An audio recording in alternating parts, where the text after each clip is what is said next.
提醒各位贵宾，我们活动呢马上要正式开始了，请您准备就座，并且记得将手机转为震动或静音。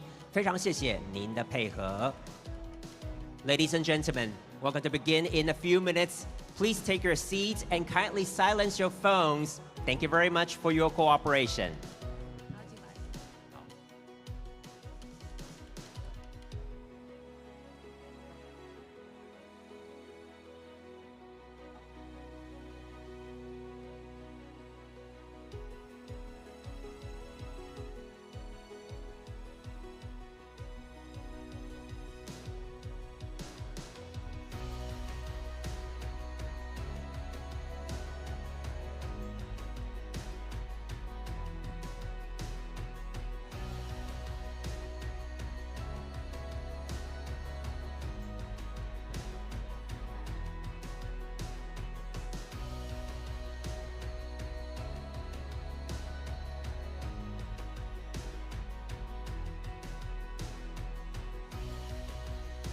各位贵宾，我们欢迎全球科技领袖 AMD 董事长暨执行长苏姿丰博士。Ladies and gentlemen, please welcome a global tech leader, Time Magazine CEO of the Year, Chair and CEO at AMD, Dr. Lisa Su。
各位贵宾，我们给天下45周年献一个最热烈的掌声 ！Give it up for Commonwealth Magazine celebrating its 45th anniversary。时代的巨轮再次转动，我们欢迎各位现场的贵宾莅临天下45周年旗舰论坛 AI 高峰对谈，重塑共创产业新未来。Ladies and gentlemen, good morning and welcome to the Commonwealth Magazine 45th anniversary forum.AI everywhere and partnering together。没错 ，AI 应用无所不在，重塑商业的新未来。在这个算力及文明的关键历史时刻，我们非常开心，和全场将近600位的业界领袖共聚一堂，重新来定义企业成长的新契机，同时见证全球算力领航者以及台湾科技生态系的深度连结。AI is everywhere, reshaping global industries and redefining the future of business. Today, we have the distinct honor at this once again watershed moment in history to spend time with Dr. Lisa Su and nearly 600 industry leaders here in this room. Partnering together, we are going to explore the opportunities and possibilities for future growth. 那接下来呢，我们首先就要有请主办单位天下杂志吴婉瑜共同执行长及内容长上台开场致辞，我们掌声欢迎。To give you the opening remark, please welcome the CEO and Content Officer of Commonwealth Magazine, 婉瑜吴。苏姿丰博士、各位贵宾、各位天下杂志的忠实订户和朋友，大家早安。早。那欢迎大家来到天下杂志45周年的旗舰论坛，世界的台湾，台湾精神，台湾 team。那台湾的命运呢，从来就是跟世界相关的。那天下杂志在中美断交、风雨飘摇之时呢，开始筹办，1981年创立哦。当时呢，中华民国才刚成为一个没有外交政治地位的国家。只有靠经济实力为世界做出贡献，才能立足国际哦。天下杂志希望普及经济知识、管理经验，并且促进美好而公平的社会呢，来厚植国力哦。45年来，我们看见这座岛屿呢，从风雨飘摇中走来哦，从世界的边缘慢慢走上舞台的中心。这是台湾精神，台湾 team 哦。在国际分工当中呢，台湾人呢很少为自己鼓掌，我们习惯呢把荣耀给别人，把自己的名字呢藏在产品规格表的最下层哦，然后继续把下一批货做得更好。这就是台湾，低调、安静、不喧哗、不出名哦。台湾人的试炼呢，从来都没有少过。我们见过石油危机、亚洲金融风暴，见过大自然的天崩地裂，更见过政治外交上的风雨飘摇。那今天呢，有70家的国内外媒体在场哦。在国际媒体的眼中呢，台湾是地缘政治的风暴中心，而且被称为是世界上最危险的地方。但是呢，台湾有一种很特别的韧性，我们在资源缺乏中开局，没有天然资源，只有人力资源，胼手胝足走到今天哦。地震再大呢，工厂可以马上修复运作；技术再难，工程师持续追求突破。我们在不被看好的泥泞中突围哦，世界越乱，我们弹性应变，抓住每一个可以发挥的机会哦。那2026年的今天呢，世界的剧本又翻到了另一页。AI 正在重新定义世界、算力及文明。它不只是科技革命，它正在改变国力、产业、城市，甚至人类文明的运作方式啊。当全世界都在追问，谁能提供算力？谁能稳定供应？谁能撑出 AI 供应链？答案其实一直都在这座岛上。台湾不是突然变得重要，而是世界终于看见了台湾哦。从晶圆制造、先进封装、AI 伺服器、电源供应到高速运输哦，台湾撑起的不只是供应链，而是这个 AI 新文明能够运转的基础建设。那我们今天呢，非常荣幸能够邀请到 AMD 的董事长丽莎苏姿丰博士哦，以及 AMD 的团队来到天下45周年庆哦。丽莎苏姿丰博士的故事是一段传奇，他带领 AMD 走过低谷，重新站上 AI 浪潮与全球高效能运算的核心。他真正让世界敬佩的，那不只是技术，而是一种相信长期价值、相信工程文化、相信人才韧性的精神哦。那我们今天也邀请到微影科技的董事长洪丽妮、玉山清控的董事长黄南洲，还有森米国际半导体产业协会全球行销长暨台湾区总裁曹世伦，他们都是支持着台湾走向世界的企业与组织哦，以及台下有许多重要的企业家与朋友们，都是台湾队的一份子哦。45年前，天下杂志创刊，我们希望把一本杂志办成台湾产业与社会进步的坐标，相信经济可以立国。我们记录这个土地上每一次努力向上的故事哦。今天这一场活动像是一个时代的交汇点哦。半个世纪以来，世界对台湾的依赖呢，从 Made in 台湾到 Made with 台湾，这也是国际大厂络绎不绝来到台湾，并且加码投资的原因哦。最后，希望今天的论坛除了带来国际视野、前瞻趋势，也一起感受到台湾的温暖与力量。在地缘政治、技术竞赛持续升温的此刻呢，我们更需要发挥台湾队共好的精神，成为世界发展、参与世界发展的关键力量。谢谢大家。掌声谢谢天下杂志万瑜共同执行长及内容长。Thank you once again to Wan Yu Wu, Co-CEO and Chief Content Officer of Commonwealth Magazine for her opening remark. 那接下来呢，我们首先就要有请我们主办单位大会摄影师呢到舞台上帮今天呢参加我们天下45周年旗舰论坛盛会的所有贵宾拍一张大合照。We'd like to do a group photo first. So everybody, please look at our photographer on the stage right now. 好，我们看一下舞台上方大会摄影师的镜头。3, 2, 1. Okay, one more. 3, 2, 1. 好，各位贵宾先给自己一个掌声好吗？ Give yourselves a big round of applause. Thank you very much. 没错，就像是执行长刚才所提到的，台湾一路走来呢，成为世界的台湾，让世界看见台湾呢，真的非常谢谢一路上有非常多的好伙伴大力的支持。台湾 really has come a long way to where she is right now. And thank you to all our partners for your support and also friendship. Taiwan will continue to shine on the global stage. 那接下来呢，就是大家引颈期盼的我们今天的重头戏哦 ，AI 高峰对谈 Next is the talk we all been waiting for, ladies and gentlemen. 接下来呢，我们就首先有请天下杂志陈一山总编辑为我们的对谈来开场，掌声欢迎一山总编辑 to open this session. Please welcome Editor-in-Chief Commonwealth Magazine 一山 Chen.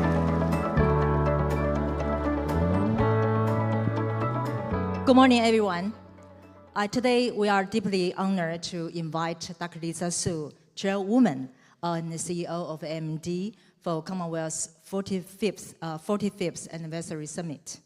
In the world of high-performance computing, her name is already in the Hall of Fame.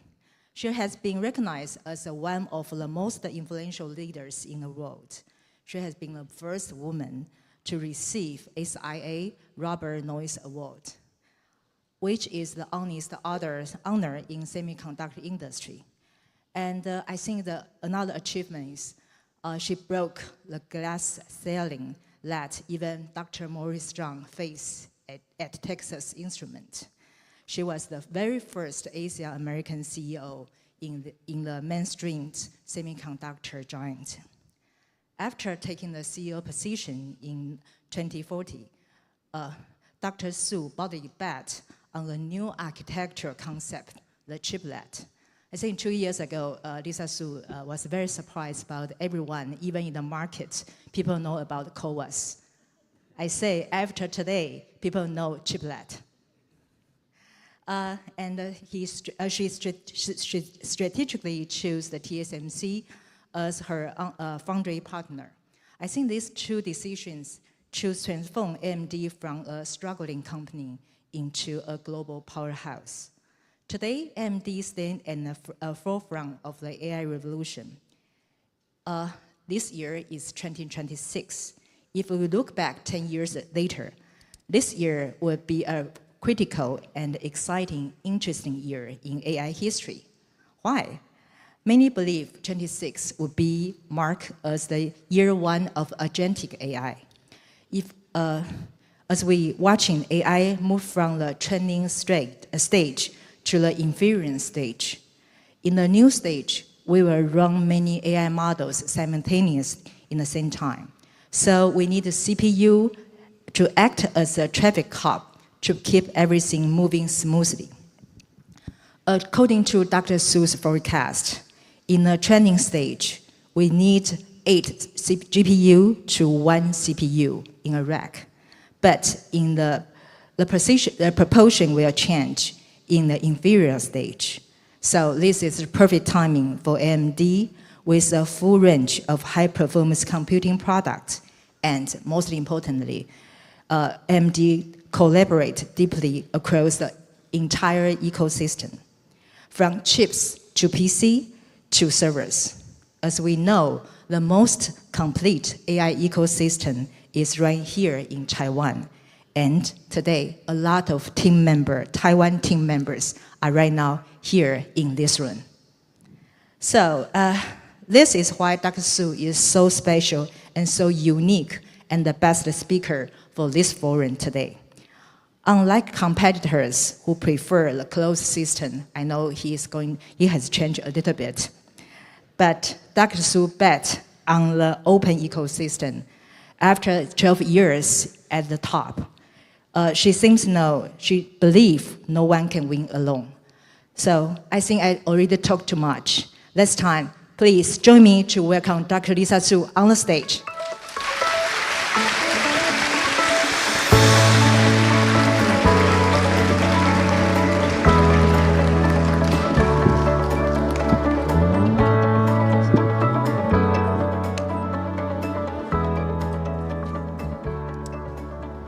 I think the audience can understand how nervous I am because my major is economics. My major coverage in the past 30 years is economics and finance. Right now, I just learned within 1 month to learn everything about semiconductor industry. It's so hard. It's very impressive. Thank you. So maybe we can start from your newest press release yesterday, because you mentioned, you announced one is you are going to invest $10 billion in advanced packaging companies in Taiwan, and another is adopting TSMC's 2-nanometer process technology. So I think the people want to understand. Could you elaborate more about your two announcements? So first of all, it's great to be here this morning. Thank you to Commonwealth Magazine and for everyone to be here. It's always so exciting to come to Taiwan. I always feel that there's so much energy, and there's no other place in the world that has so much semiconductors in a small, very small area. But yes, it's been a very exciting week for us, and we're in this time right now where the semiconductor market and the AI market has never been growing faster. Every month, we're surprised by how much growth there is. And every time we look at the usage of the technology, we're convinced that this is the highest growth time for the market. And as a result, for AMD, our strategy is to lead in high performance and AI computing. And to do that, we must have a very strong supply chain, and we must have very strong partners. So we've been working very closely with all of our partners here in Taiwan. Yesterday, we hosted a customer symposium with over 150 of our partners, and many are in the room today. And our announcements this week are two. The first announcement is around the progress that we've made with TSMC. So TSMC has been a tremendous partner for AMD, and I would say is a key reason that we have been so successful. And what we wanted to be was the first to really ramp 2-nanometer HPC technology. So we're happy to announce that our newest CPU chip, Venice, has started its production ramp here in 2-nanometer. So it was very exciting for that. And then the second piece is around the supply chain.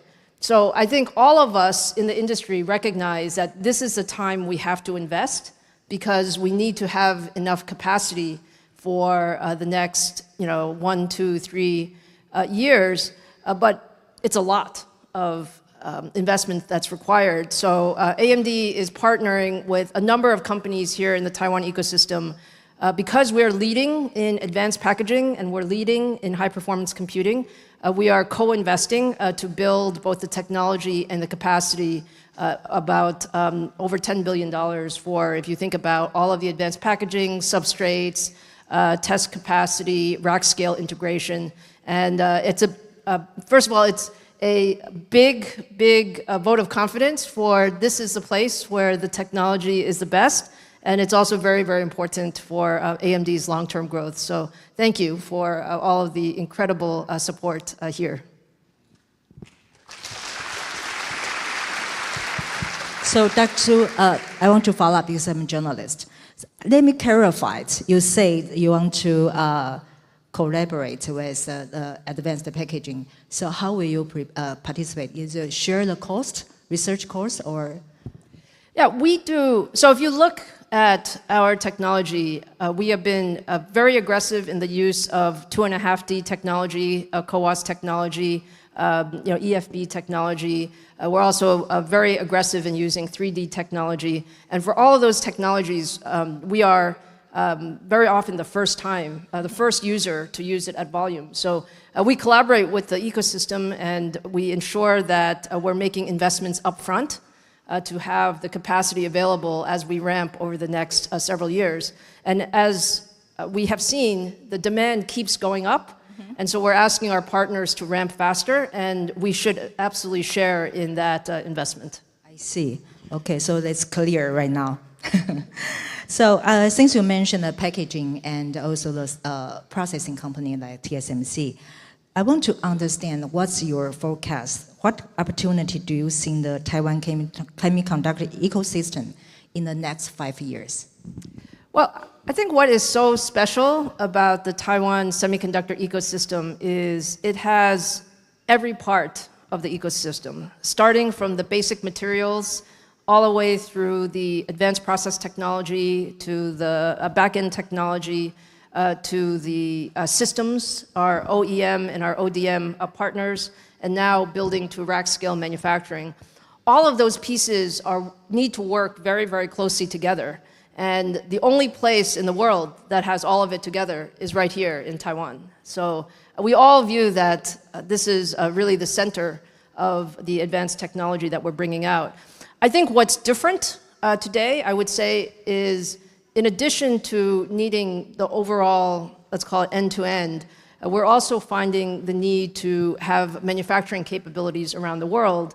And so many of the partners in the Taiwan ecosystem are now also expanding outside of Taiwan. And I think that's a really good thing because semiconductors are so important to the world.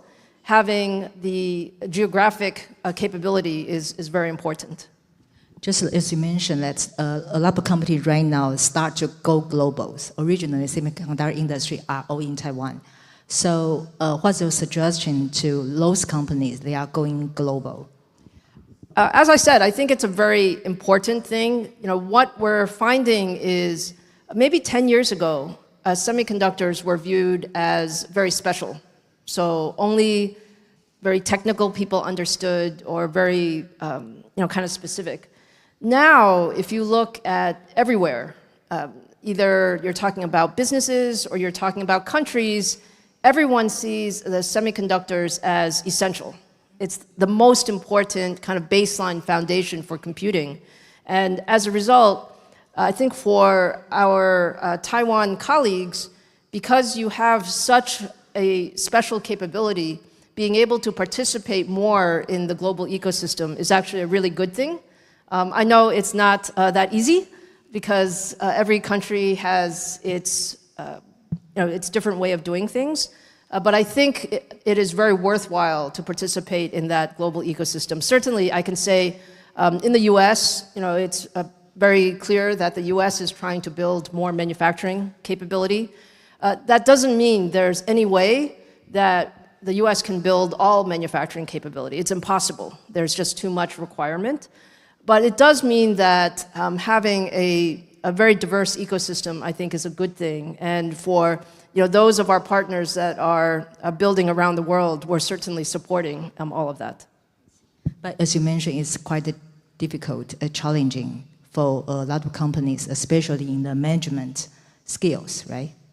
So any suggestion to the companies for the management? Well, my view is that I never saw any sort of leadership team or capability more capable than the leadership teams of our Taiwan colleagues. So wow. Very, very capable. I like to say where there's the ambition, you can find a way. Mm-hmm. And there's also the desire really by all of us to help bring up that ecosystem. I can tell you, for example, for TSMC in Arizona, many people did not believe that the Arizona fab could be as good as Taiwan. And frankly, it was not easy. But we're currently running production in TSMC's Arizona fab, and it is excellent. And it's excellent because a lot of the practices and procedures were transferred from the learning. And I think that's what we do. We learn and help each other. Okay, great.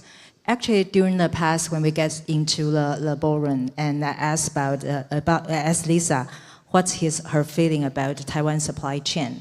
And she gave me a very unique answer.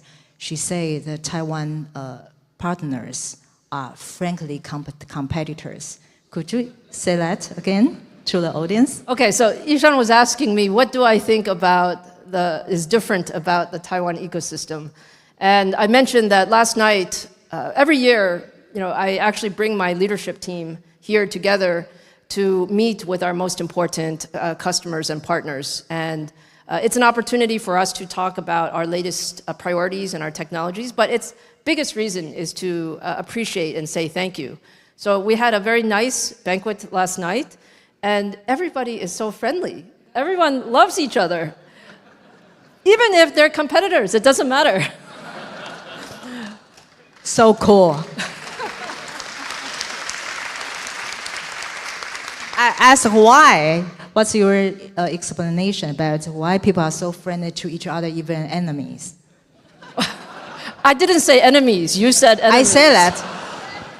No, I think the why is, actually, I really believe this. I think we grew up together. When I say we, I think the entire team, when I think about, I see in the audience, Emily and Jeff and Menis, we grew up together, right? We grew up when, as I said, 10 years ago, people didn't care so much about semiconductors. People don't even understand what is high-performance computing or what is rack-scale integration. But we were working hard at that point, and now what I'm really happy to see is all of our friends and colleagues are so successful because the time is right. The time right now with the technology, the capability, and then I think the spirit of the entire Taiwan ecosystem is such that there's so much success, and I think that's a really good thing. Yeah, that's good things.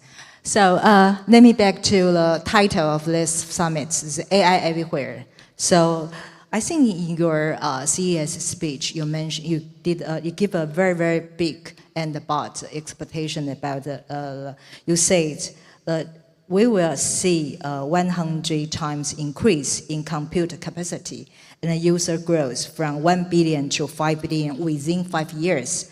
So could you explain what's the driving that level of expansion? So I believe that AI is the most important technology that has occurred over, let's call it the last 50 years. And we've had a lot of other technologies, like when the mobile phone came out, we thought it was very special, and when cloud computing came out, we thought it was very special. But AI is actually different than that.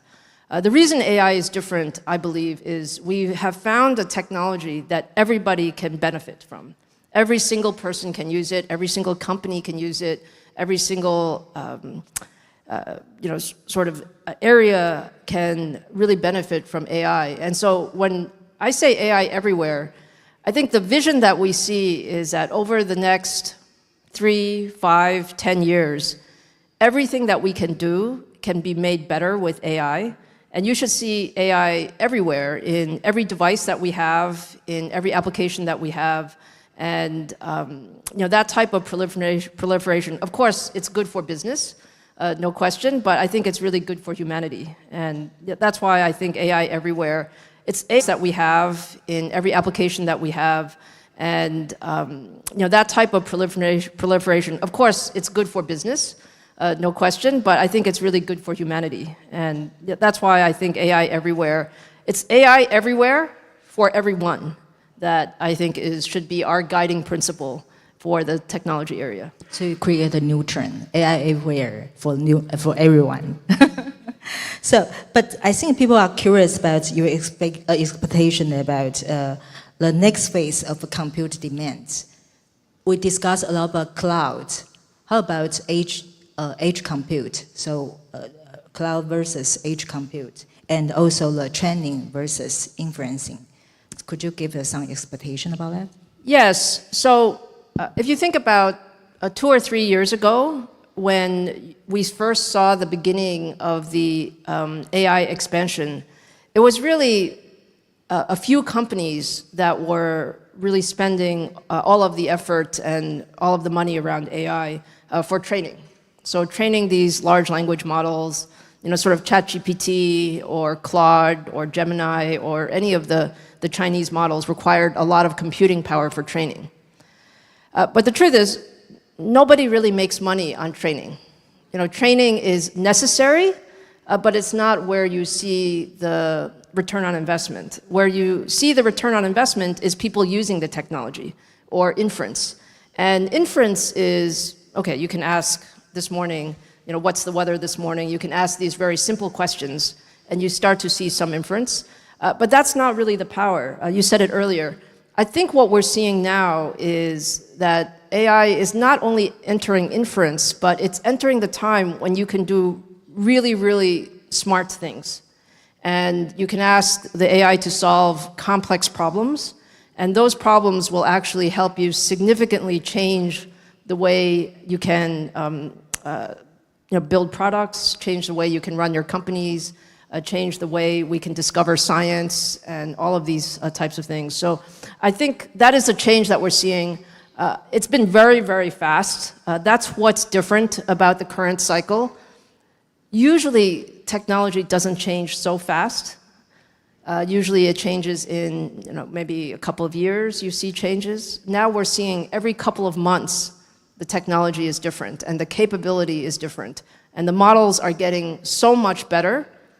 It's still very early in the cycle. It's still not good enough.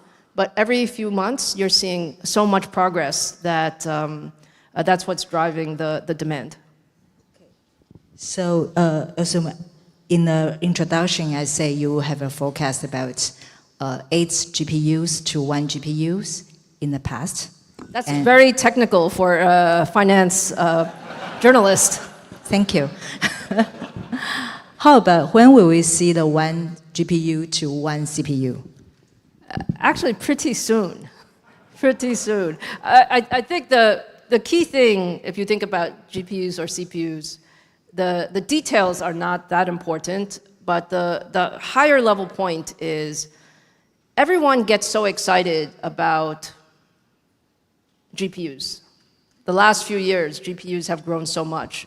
And my fundamental principle is when you're trying to enable AI everywhere, you need every kind of computing.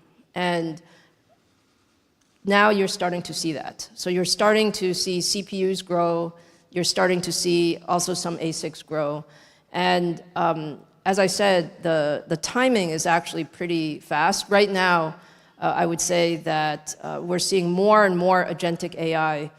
The way to think about agentic AI, if I can give you a picture in your mind, Ishan, is you have, today, you're a wonderful, very capable journalist, but you have to do your own research.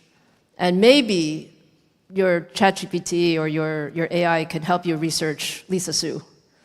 Actually, she did very good research. I think she knew everything I ever said, ever. 10 years. Even I did not remember who I talked to, but she told me that I said this to this person. But if you had 10 agents, then you can actually, you can do all of that at one time. You don't know I use Gemini. You can still have 10 agents. Okay. Or you could have, when we think about what's the most exciting thing in our world is using AI to build chips faster. So right now, for a very advanced chip, it may take us 2 or 3 years from beginning to end. If I can cut that in half, if we can cut that in half, that means we can build many more products and satisfy much more of the demand in the market. So I think that's the power that we're looking for. Thanks. I think next question I will going to ask about the bottleneck, because of the supply chain is a shortage of the CPU and a lot of HBMs. What's the biggest bottleneck you think for the AI supply chain right now, and how to address this issue? Well, I think we see bottlenecks everywhere. Wouldn't you say just about everywhere? I think Emily not. But they're being solved quickly. So the thing about the semiconductor supply chain also is, this is a very aggressive, very capable supply chain, which once you see a bottleneck, you find a way to solve it. So yes, I think today there's a lot of concern about, for example, memory tends to be in a bit of a shortage today, which is true. But there are ways to solve that as well. You know, CPUs, we're ramping up capacity very much, so we ask all of our partners to help us. Other bottlenecks include just power. As we think about, you know, power in the various places, you know, we need to be able to build data centers and capabilities. I don't think it's any one bottleneck. I think together, what we're seeing is that we didn't quite predict the demand to go up this fast. And we're all so excited, we want to catch up to that demand, and so we're working very hard to solve those bottlenecks, and I think we're making great progress. So from our standpoint, I think the entire ecosystem, I have to say, a big thank you, because everybody is making great progress to bring on more capacity. And the foundation is very positive, which is the world needs more AI computing, and we're able to deliver that with the entire ecosystem together. Since we mentioned the bottleneck, I think that 3 years ago you promoted AI PC in Computex, but I think there's quite a delay a little bit. So I just wonder, what's your forecast about AI PC in the future? I'm actually very optimistic about AI PCs. I think with new technology, it always takes a little bit of time. So the beginning AI PCs, you could not see the real application usage that easily. It was only for experts. But I would say today, the most interesting thing about AI PCs is we all have our need for AI, but we also care a lot about privacy. We don't want everybody to see our personal information, so you don't want to send it somewhere. And you also want it to be local, so you don't always have to connect to the cloud. And frankly, the cloud can be very, very expensive if you think about it as well. So I think AI PCs for developers, for personal usage, for local enterprise usage will be a good growth vector over the next few years. But beyond PC, which age AI device are you most excited about? Oh, I really think the next big wave is physical AI. So robotics and using all of the capability in the edge is actually also an opportunity, whether you're talking about industrial and manufacturing environments or other local environments going forward. Lisa, as a journalist, I think people will always try to ask the question and get accurate answers. But for you, I feel like you always talk about the trends. It's really hard to give an accurate timeline about when things What kind of accurate answer would you like? For example, we will see AI PC growth like 20% in next year or next 2 years, something like that. Let me think. My PC head is sitting in the audience. I should ask Jack, what should we say? I think we will definitely see AI PC growth, without a doubt. Significant double-digit growth in AI PCs. The exact number is not so important. Yes. I keep hitting that. Yes, the important thing is, are we investing in the right places? And what I will say for sure is nobody should doubt that AI PCs will be important. And the more AI computing that we put at the edge, the more we can get that AI everywhere vision to become a reality. Yeah, maybe we can follow up with social issues, because you mentioned eventually we have the AI and everywhere and even in the age. So before that, what kind of preparation you think the companies or the society can prepare for that, especially for the employer or the company management? Probably one of the things that I recommend when we think about how to use AI is we actually have to think about overall AI strategy from a high level, not just a very low level. In other words, some people think, oh, is AI going to take away people's jobs? So should I be worried that on the employee side that your jobs will be less, or on the business side, oh, I can save so much money? That's two ways to look at it. I think that's actually the small part of AI. The big part of AI is how can I do something very differently? And that means that you have to retrain your workforce. So for example, at AMD, we are actually educating every single person about how to use the AI tools and how to change the way we internally build our products or do our sales, do our marketing. I think every company has to think about how do you educate your employees, how do you ensure that you put the right tools in place. Of course, AI is not always right. Actually, many times it's not right. So you still have to have the right checks in place, because at the end of the day, the company is responsible for what type of information they put out. And so there's a lot of things that one has to think about. But I know, when did AMD start to ask the employees to think about how to use AI? Well, we have been doing that for the last 18 months, but particularly the last 12 months, I think we've been much more aggressive in terms of helping to train employees. Not employees are interested, but actually to have a real training program, an education program. So could you give examples of what kind of education program you provide in AMD inside?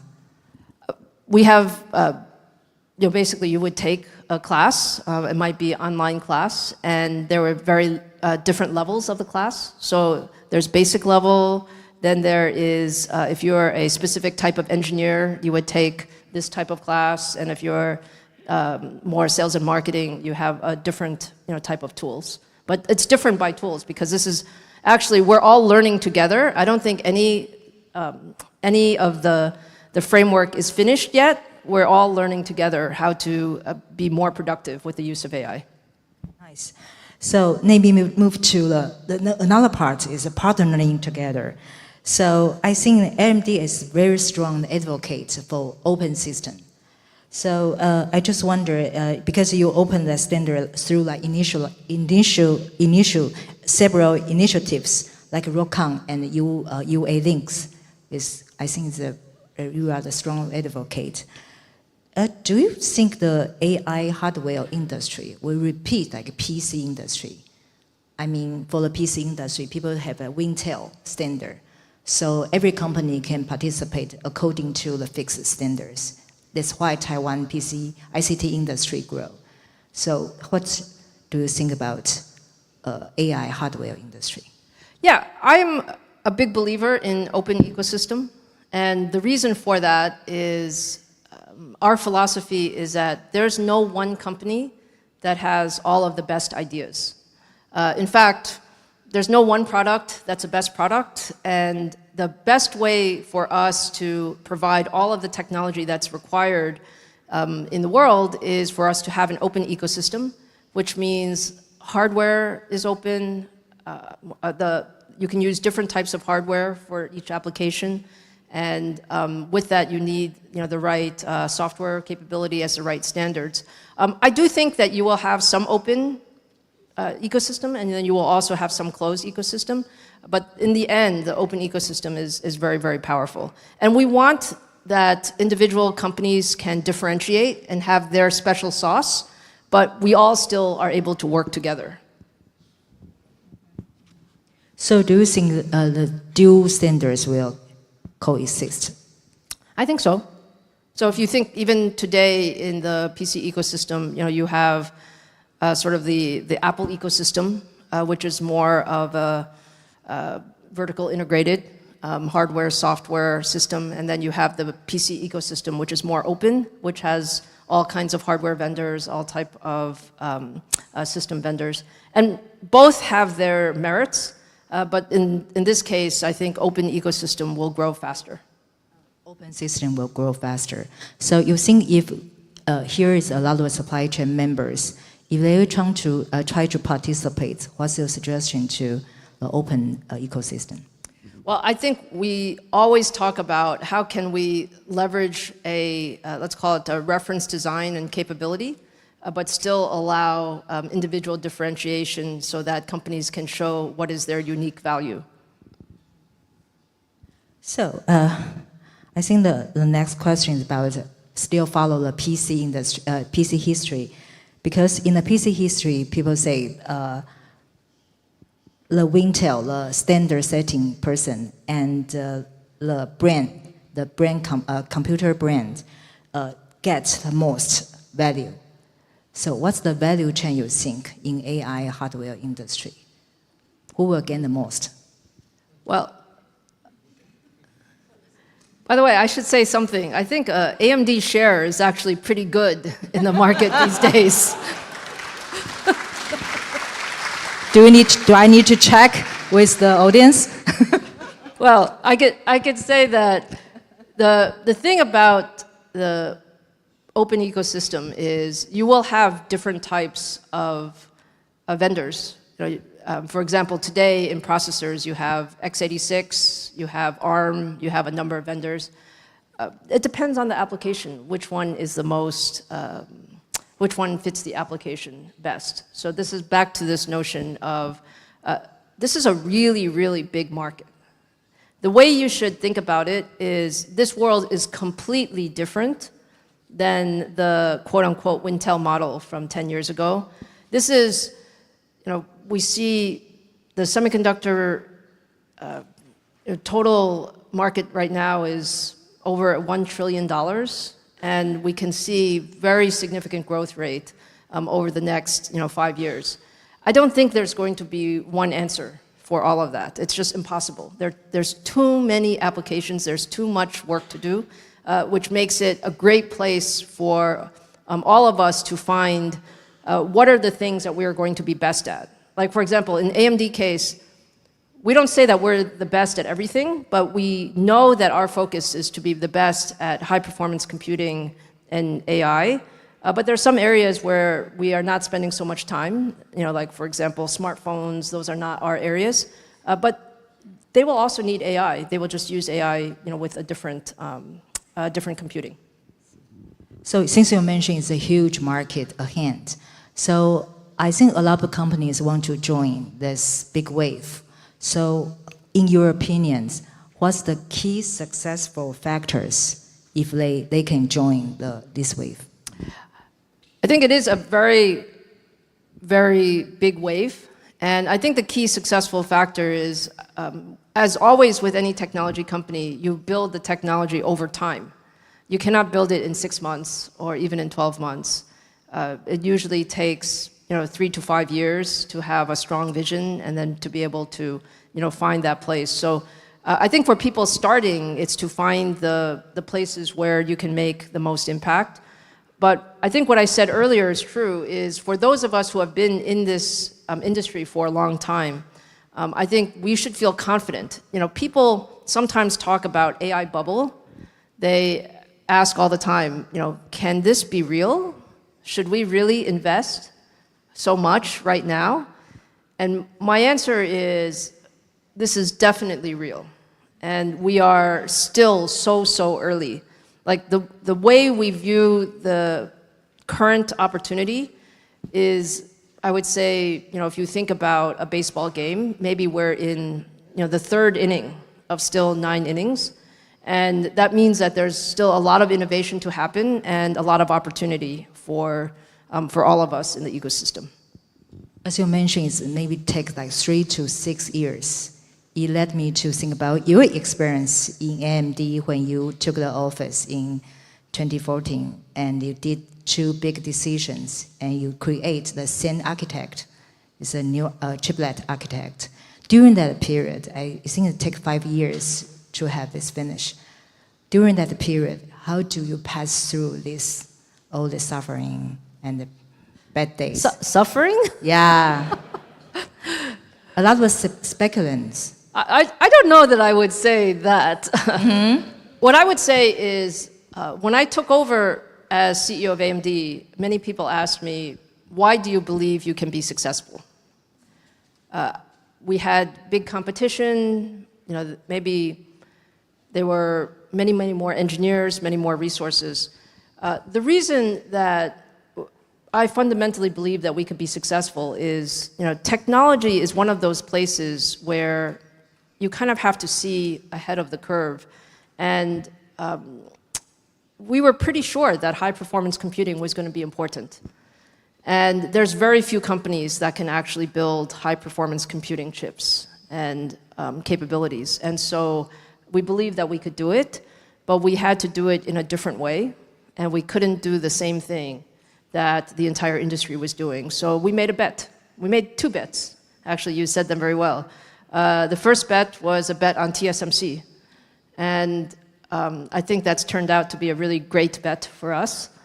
And Still bet yesterday. And the second was that the silicon technology was getting so complicated that you needed to break it up into pieces and really rely on advanced packaging. Even though advanced packaging was still new and chiplets were still new, that was our bet. And in the end, I think now the entire industry is using this advanced technology. So you forget the periods during the 5 years? I think what I had was I had the luxury of a very supportive board. Nice. So I told my board that it's going to take 5 years. And we also had a team that really believed in what we were doing. So I think those two things were very helpful. Okay, great.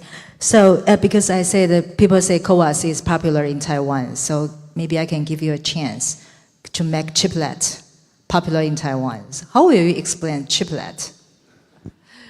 The best way I can explain chiplets, it's actually not hard. It's not hard. For anyone who has heard of Moore's Law, right, everyone says Moore's Law is slowing down. When you try to keep making things smaller, you actually can't. You can't yield it, it's too expensive, and all of those things are true. So the idea of chiplets is instead of building one big chip, you cut up your chip into small chiplets, and you put them back together with advanced packaging. And today, our most advanced chip we call MI450. It's our newest chip. It's just starting to go into production in the second half of this year. It's over 300 billion transistors, and it has, maybe over 20 chiplets that we put together. And when I went to school, when I was getting my PhD, I thought this kind of technology could never work. Actually, I thought it was so hard to do this, but it's amazing when you really see the engineering capability that we have been able to build. That the industry ecosystem. This is not AMD. It's the industry ecosystem has found a way to make these successful. We actually collect questions from the audience. The one question is about what's the next breakthrough of the chiplet you can give us? Sure. Well, I think what we'll see going forward is instead of talking about chips, we really need to talk about systems. And the systems means we have to integrate all of these capabilities together. So includes all of the processing, some of the networking, and I think we are looking forward to how that looks, including optics and technologies to come together. So the idea is how do we keep putting more and more capability in a single system. So that's why you have the 10 billion investment yesterday, is that? That is one very big reason. I see, okay. So maybe we can move to, because we have 5 minutes left. So I want to explore some leadership issues with you. You are really in this position for 12 years. Well, how will you define the leadership right now? How do I define leadership right now? I would say that the most interesting part of being CEO of AMD is how much every few years we're actually running a different company. Because the technology is completely changing, the scale is completely changing. When I first started as CEO, our company revenue was about 4 billion. And last year, our company revenue was 35 billion. So it's a lot more people, it's a lot more customers, but it's also a much bigger, what I really enjoy is to see the technology have an impact on the world. So you like change? I like change.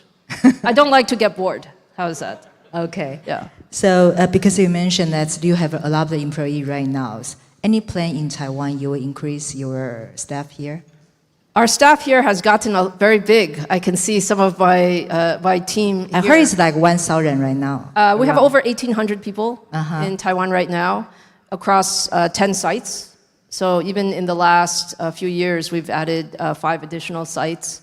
And we do a lot of R&D here in Taiwan, particularly with our Taiwan ecosystem partners. And it's some of our most capable people in terms of really bringing up our latest technologies are here in Taiwan. I asked the question because your competitor just said overseas headquarters in Taiwan. Do you think about that? I think we have a very, very big presence in Taiwan, so that's a good thing. Okay, there's another kind of answer. So my final question. I think as I told in the beginning, I think the female leaders in semiconductor industry is quite rare. I think even after you, I don't see anyone in the mainstream semiconductor industry. So, but I think the first female businessman you met is your mother. So, could you describe what you learned from her? Yeah, so I get asked often about women in technology and all of those things. And let me start by saying that I think engineering is a great profession for women.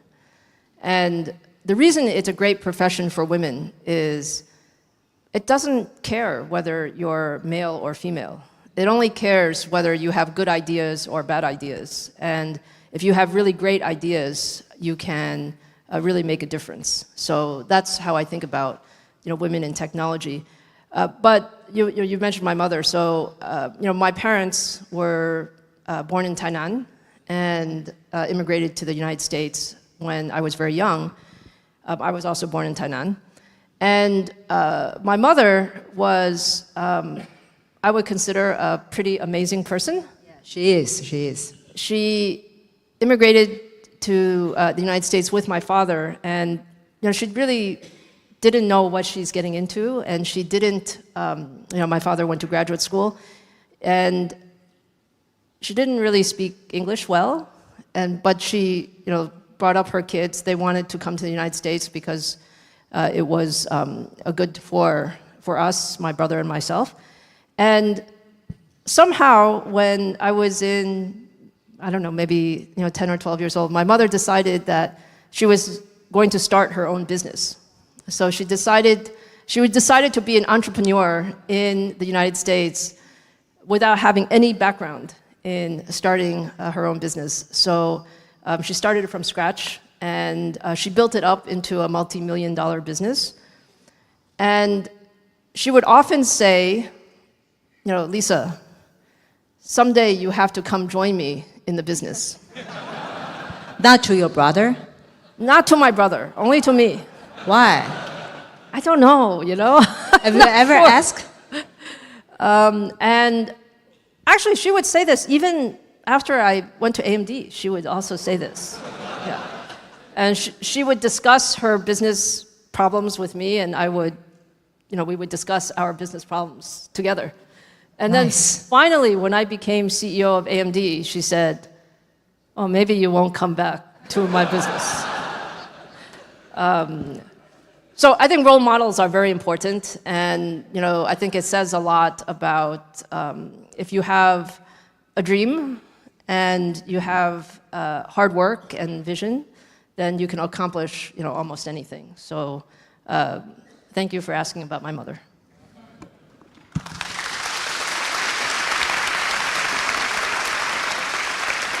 I ask because Commonwealth is founded by a woman. So we can fully understand that if we have a dream, we can accomplish a lot of things. no matter what gender you are. So I think we all will run out our question and 1 hour time. So please give Dr. Lisa Su a big applause. Thank you. Thank you very much to Yishan and Dr. Lisa Su. We're going to do another photo on the stage, and we will have to remove the chairs. So would you please stand up and wait on the side for just a bit? Thank you very much. 我们再次谢谢我们的 Dr. Lisa Su 苏博士以及一山呢带来这么精彩的对谈哦。Yes, some takeaways from the talk. Keep working hard. Keep solving problems. Keep investing in the right place, and we'll continue to turn visions into reality. 我们再次谢谢 Lisa 以及一山呢带来这么精彩的这个分享哦，针对 AI 的趋势以及我们如何共创产业的新未来。那接下来呢，我们要邀请几位唱名道的贵宾到台上来一起合影 ，OK？ And now， 我们的同仁是带领我们的2位贵宾到合照的定位。那同时呢，我们要有请玉山金控暨玉山银行黄南洲董事长 joining us on the stage for the group photo. We'd also like to welcome Joseph Huang, Chairman of Yi-Sun Financial Holding Company and Yi-Sun Bank.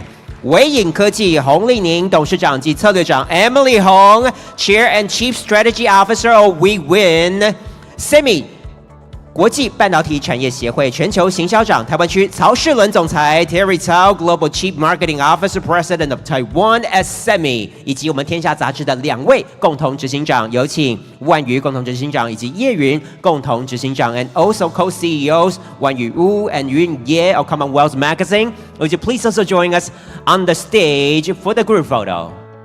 好的，我们先看向前方大会摄影师的镜头。Please look the camera in front of you first.OK，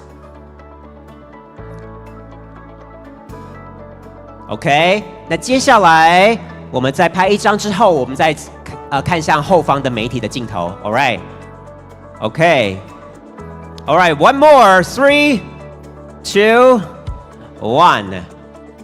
好，接下来我们试试看向 to the cameras in the very back。我们看向后方，我们媒体镜头。OK， 看向 to your right， 看向右边。And then to your left， 看向左边。好，我们最后再回到中间 ，and back to the middle one more time. 3, 2, 1。好，我们再次给我们台上的贵宾苏姿丰博士一个掌声。Thank you once again to Dr. Lisa Su, and thank you so much for being such a perfect role model for so many of us here. Thank you once again. 我们再次给 Lisa 一个掌声。Let's hear it for Lisa one more time.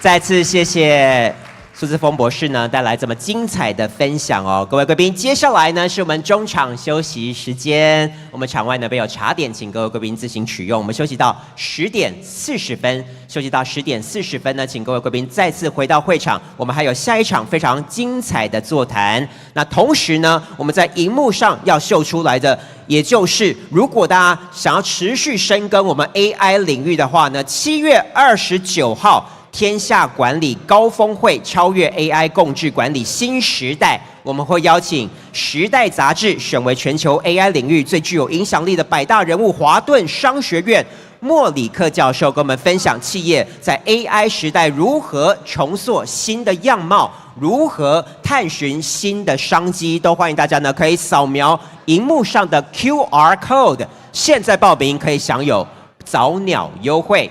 好的，那我们休息一下，等一下10点40分继续回到会场。In a moment of calm, dedication grows and builds, always seeking what comes next. To those who never settle, this belongs. A tribute.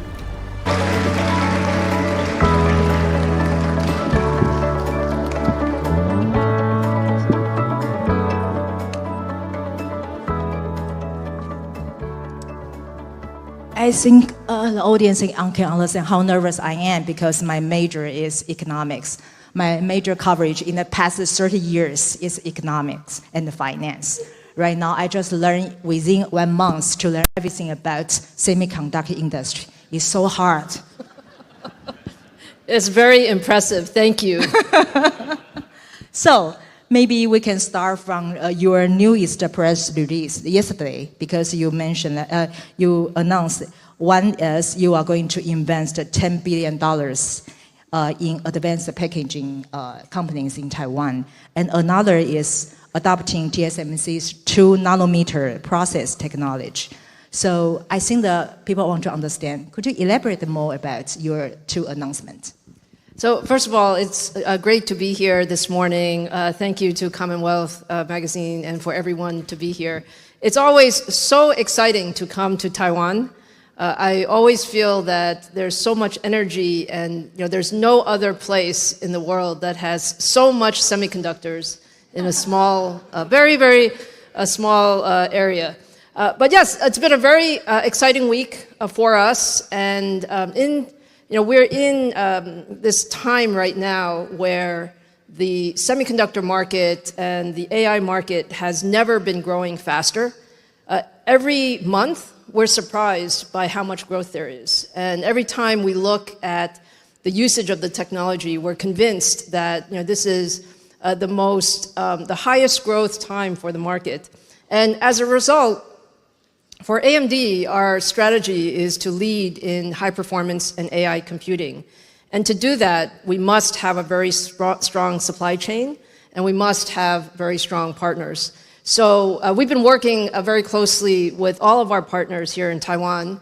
Yesterday, we hosted a customer symposium with over 150 of our partners, and many are in the room today. And our announcements this week are 2. The first announcement is around the progress that we've made with TSMC. So TSMC has been a tremendous partner for AMD, and I would say is a key reason that we have been so successful. And what we wanted to be was the first to really ramp 2 nanometer HPC technology. So we're happy to announce that our newest CPU chip, Venice, has started its production ramp here in 2 nanometers. So it was very exciting for that. And then the second piece is around the supply chain. So I think all of us in the industry recognize that this is the time we have to invest, because we need to have enough capacity for the next 1, 2, 3 years. But it's a lot of investment that's required. So AMD is partnering with a number of companies here in the Taiwan ecosystem because we're leading in advanced packaging and we're leading in high-performance computing. We are co-investing to build both the technology and the capacity about over $10 billion for, if you think about all of the advanced packaging, substrates, test capacity, rack scale integration.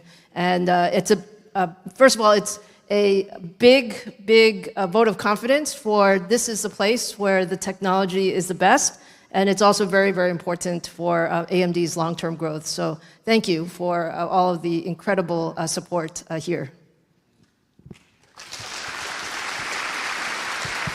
So Dr. Su, I want to follow up because I'm a journalist. Let me clarify. You say you want to collaborate with advanced packaging. So how will you participate? Is it share the cost, research cost, or? Yeah, we do. So if you look at our technology, we have been very aggressive in the use of 2.5D technology, CoWoS technology, EFB technology. We're also very aggressive in using 3D technology. And for all of those technologies, we are very often the first user to use it at volume. So we collaborate with the ecosystem, and we ensure that we're making investments upfront to have the capacity available as we ramp over the next several years.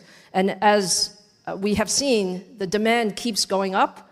And so we're asking our partners to ramp faster, and we should absolutely share in that investment. I see. Okay, so that's clear right now. So since you mentioned the packaging and also the processing company like TSMC, I want to understand what's your forecast. What opportunity do you see in the Taiwan semiconductor ecosystem in the next 5 years? Well, I think what is so special about the Taiwan semiconductor ecosystem is it has every part of the ecosystem, starting from the basic materials all the way through the advanced process technology to the back-end technology to the systems, our OEM and our ODM partners, and now building to rack-scale manufacturing. All of those pieces need to work very, very closely together. And the only place in the world that has all of it together is right here in Taiwan. So we all view that this is really the center of the advanced technology that we're bringing out. I think what's different.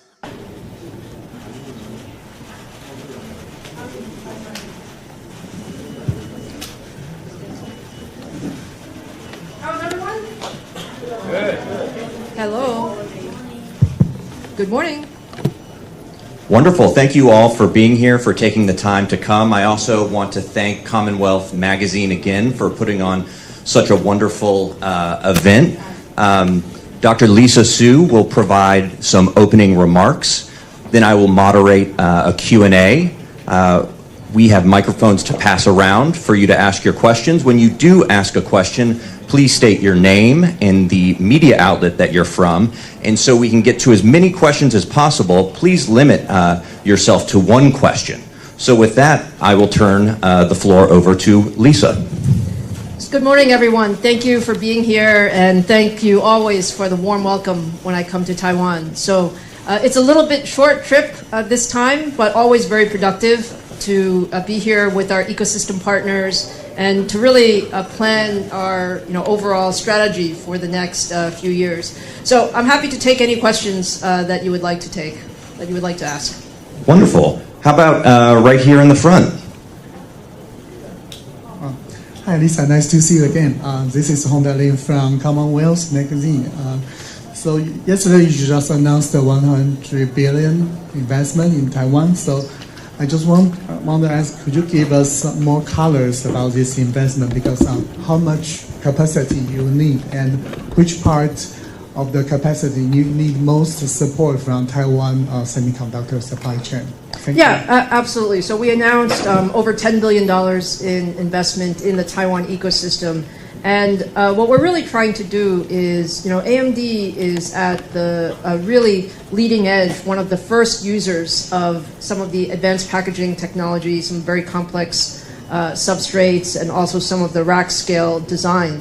And so what we are doing with a number of our partners is to really co-invest such that the capacity is available for ramp later in 2026, but also into 27, 28, and 29.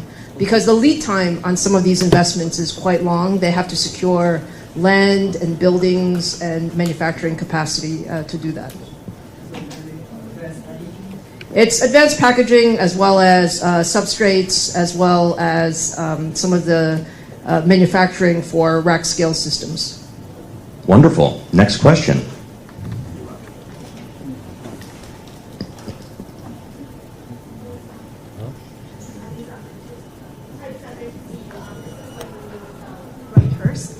So following up on your China chip, you just came back from China, and we knew that there were some CPU shortages right now, and was wondering how you see the lead time for your Chinese customers, and with the AI inference CPU demand going really, really high, and the CPU going into 2 nanometers, how do you see the Chinese market, like Chinese AI inference CPU market to grow? So what I would say is today the overall CPU market has had significantly higher demand than any of us predicted a year ago. So I would say the CPU market is tight. I did just go to China before I came to Taiwan. I had the opportunity to talk to all of our largest customers in China as well as around the world.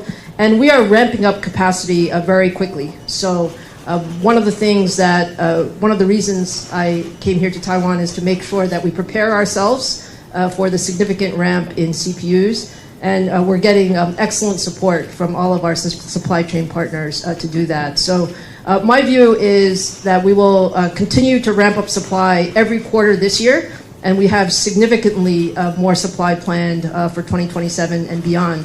Because this trend is not is really just starting. We're going to continue to see the demand for CPUs go up over the next few years. Wonderful. How about Ray?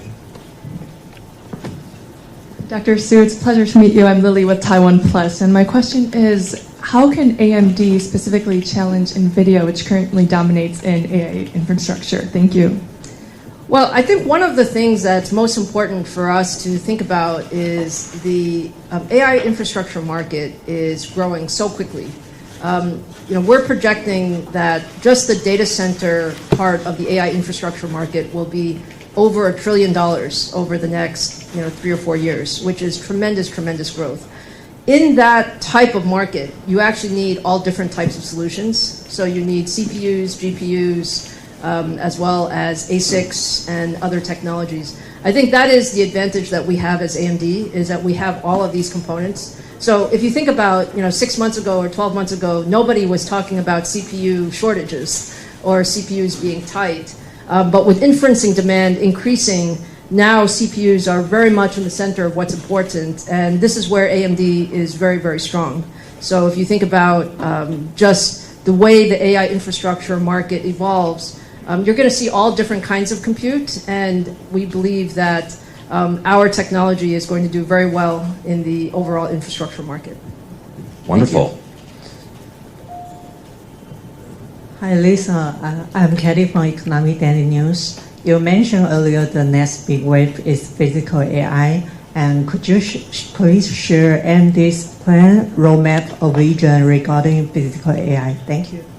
Yeah, physical AI is a very interesting area because when you think about robotics or any type of these edge infrastructure capability, you need a few different things. You need compute capability, processing capability, which we have, but you also need a real-time capability, and it's also very latency sensitive.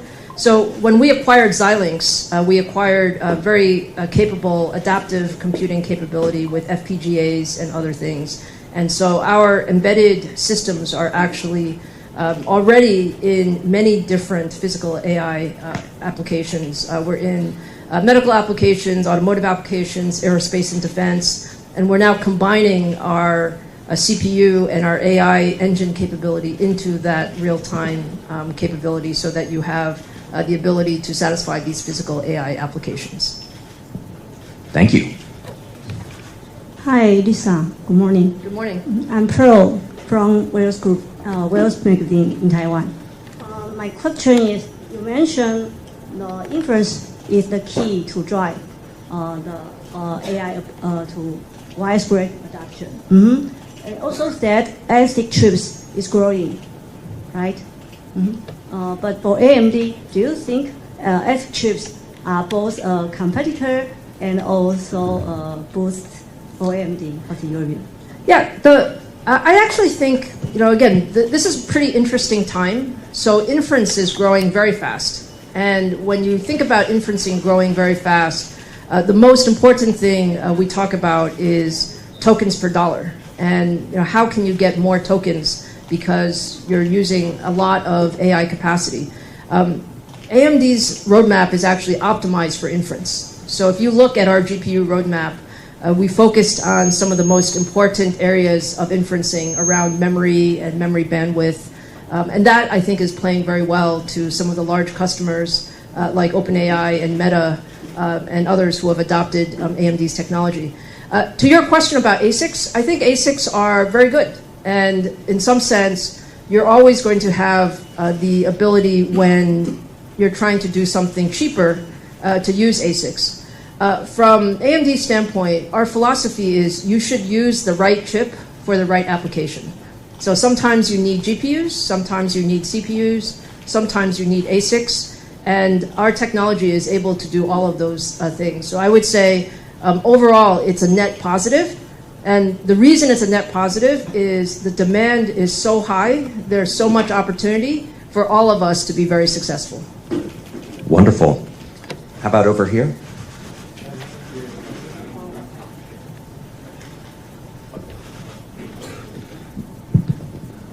Su. I'm Jerry from Commercial Time, and I would like to ask, it seems that the supply chain continue to be tight. Will AMD consider more diverse supply chain source, including American IDM competitors? So the supply chain is tight. I will say that. That being the case, I would say that as a set of partners, we're very, very happy with our supply chain partners. We are continuing to ramp up capacity. As I said, TSMC is a fantastic partner and continues to ramp capacity and be very, very helpful as we see the overall demand go up. We're always considering what are the best options in the supply chain. So I would say, we'll always consider. But right now, we're very, very happy with our partnership with TSMC. Thank you. In the back here.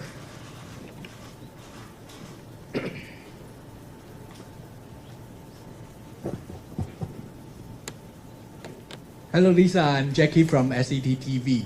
And I'm asking, how do you view the potential of CPO technology in the future in AI racks? And how is AMD approaching this opportunity? Thank you. So we're very excited about the potential of CPU growth in AI racks going forward. If you look at historically, for the last 3 or 4 years, the CPU market has not grown very much. It was growing at maybe 3 to 4%. And all of the focus was on GPUs. But as inferencing and agentic AI have really started to ramp, we saw since late last year the CPU market continue to grow very much. So over the next 5 years, we see the CPU market growing at over 35% each year.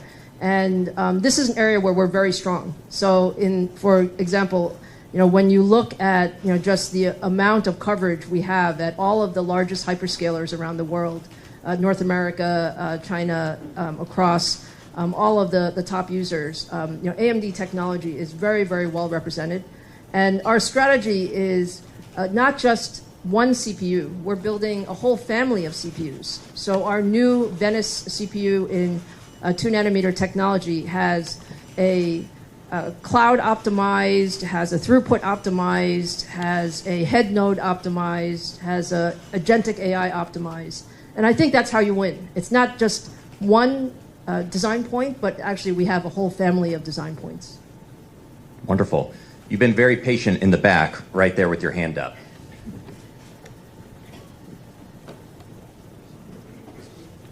Hi, Dr. Su. Chris Lee from Domino Theory. China accounts for more than 24% of AMD's overall revenue. So do you anticipate any easing of U.S. semiconductor export controls in the near term? And how would that affect your company's strategy? Thank you very much. Yes, so China is about 20% plus or minus of our revenue, and it's a very important market for us. Now, we do a lot of business in China across many different segments, so PC segment, gaming segment, as well as some of the data center segments. Of course, we're a U.S. company, so we have to follow all of the U.S. export controls and regulations. So some of our highest end GPUs are export controlled. But frankly, you look at the size of the market and the size of our portfolio, and we'll continue to partner very closely with our Chinese customers, knowing that there is a portion of our portfolio at the very highest end that is export controlled. It doesn't change our commitment to the China market, but we do have to make sure that we're following all of the U.S. export control laws. Wonderful. Good morning, Lisa. Tim Culpin from Culpian. Nice to see you again. I'd like to ask about DRAM, which obviously is not your business, but a shortage can impact you. Can you tell us how you or any of your ecosystem partners might be changing the way they work with the DRAM partners? For example, are you helping advocate to get supply directly, or are people changing their business model on that supply chain relationship, given that we know DRAM is very cyclical, but this AI boom is probably going to go on for quite a few years? Yeah, there's no question that there's a lot of focus on memory, and I'll broaden it from DRAM, but also include high bandwidth memory as part of that. And I think what it is doing is it's placing a premium on all of us to ensure that we plan better. And so, for example, on high bandwidth memory, we have been really working closely with all three of the major memory manufacturers to chart our roadmap from 2026, 2027, 2028, all of the HBM variants.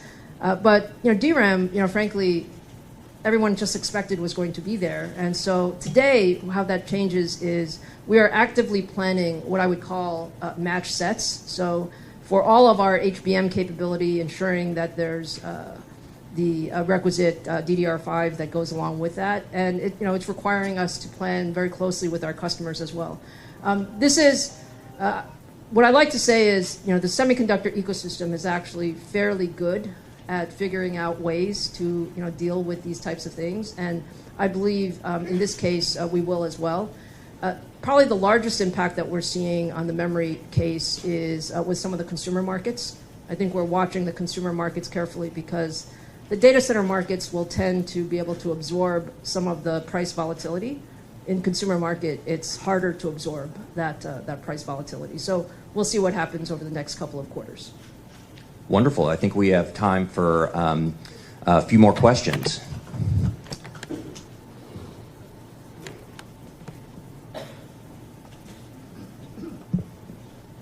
Hi, Lisa. I am Monica from Digitize. I have 3 questions. I thought you can only have one.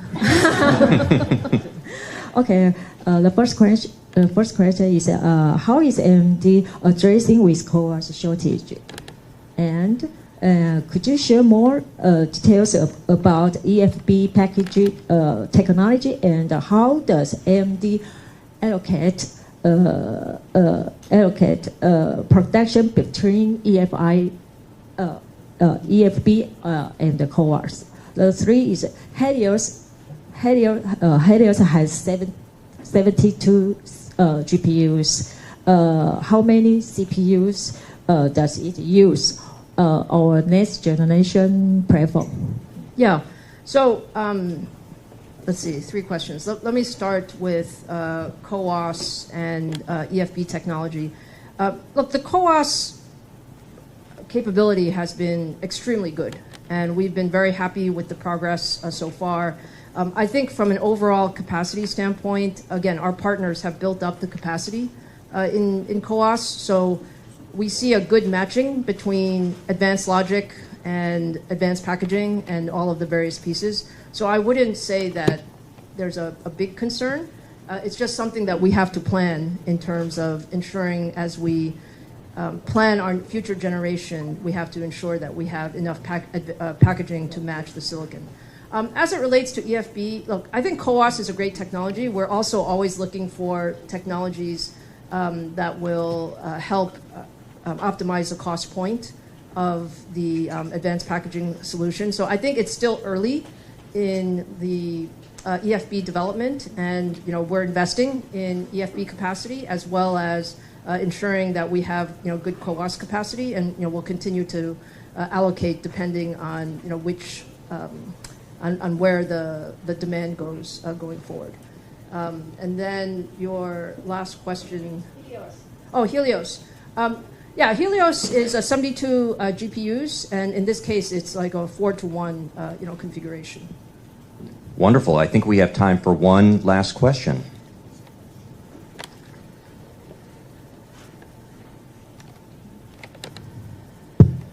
Thank you. Hi, good morning, Dr. Su. This is Wayne from CNN. Given President Trump's recent visit to China and Beijing's prioritization of Chinese-made AI chips, do you think Beijing will allow the sales of AMD's AI chips in China? Granted, NVIDIA recently just said it has largely conceded China's advanced AI chip market to Huawei. Thank you. Yeah, so I think what we said in our last earnings report was that we are also not counting on sales of our most advanced chips to China. It's a dynamic market. There are U.S. export regulations as well as Chinese regulations as well. At this point, when I look at the China market, as I said earlier, we have such a wide range of products that go into China. I think China is going to continue to be a very important market for us. On the highest performing AI chips, we're probably not going to sell as many, just given the current situation.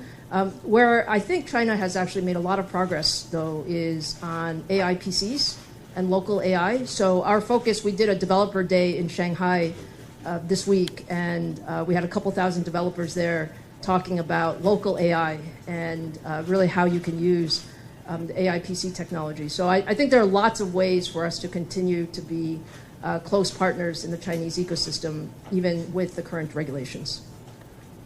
Wonderful. I want to thank everyone for coming and for participating. And with that, that concludes the Q&A session. Thank you all very much.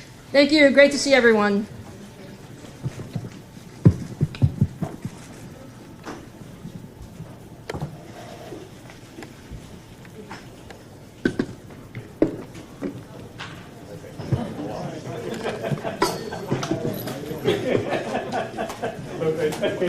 大家好，我是主播周玉琴。很多的朋友告诉我们，选择原版的太阳星全效克菲尔益生菌，它添加有羽衣甘蓝，健康再加分。